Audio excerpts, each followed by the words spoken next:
Hi, welcome back to Cooking with Cori. I'm your host, Chef Cori Doern. I'm also a proud media spokesperson for Foodland Ontario, and I've got another wonderful recipe for you, Scandinavian Apple Cake. This is absolutely worth your time.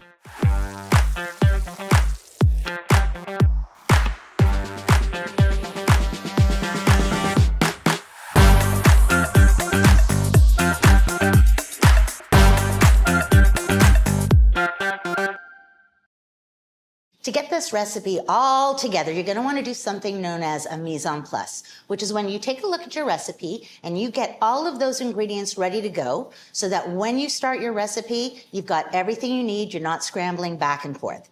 So the things that we need to do in advance are your butter. You want to make sure that this butter is taken out and it's room temperature before you start, okay? Butter at room temperature is very, very key, or you're going to be taking a very, very long time to get this going. So the first thing I'm going to do is let you know all of my lovely ingredients. I've got white sugar here, I've got butter, I've got flour, I've got milk, of course I've got my eggs. Can't have a Scandinavian apple cake without your absolutely amazing Ontario apples. For this one I'm using a Royal Gala, but you can get as creative as you want because the recipe is just a guideline. And then my seasonings, and this is what makes it Scandinavian, is the lovely cardamom that we have right over there with some cinnamon and some salt to bring everything together. And then I've got my lovely baking powder as well. So very first thing I want to do is I want to add my sugar to the bowl. And then I want to add my room temperature butter. You might want to press it down just a little bit just to make sure that it's going to be easy and you don't start up your beater and send everything flying.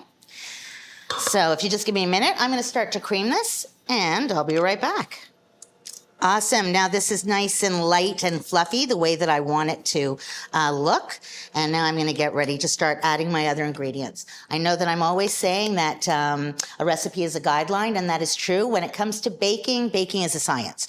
So now that I've got my eggs, everything is creamed together, my sugar and my butter, I'm now going to be able to add in with my beater, my eggs.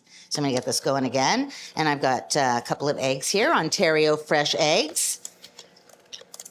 Everything tastes better when it comes from Ontario. I'm going to tell you, when stuff is locally sourced, it just, I don't know, maybe we make things with love here. It's just so delicious. Okay, so now I've got in here my eggs, and I'm going to add my vanilla so that I can make this nice and wet, because I'm going to start to add my flour. This is looking really lovely. I'm just going to stop this for 1 sec.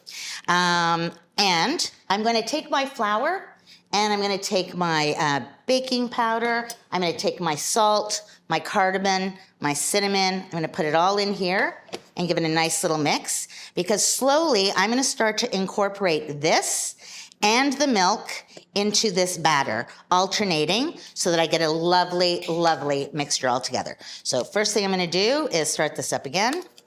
And it shouldn't be on high, it should be on medium. And I'm just going to incorporate a little bit of all of my dry ingredients. And just a little handy tip, just so you know, sugar is not a dry ingredient. Sugar is a wet ingredient, and that's why we did it with the butter.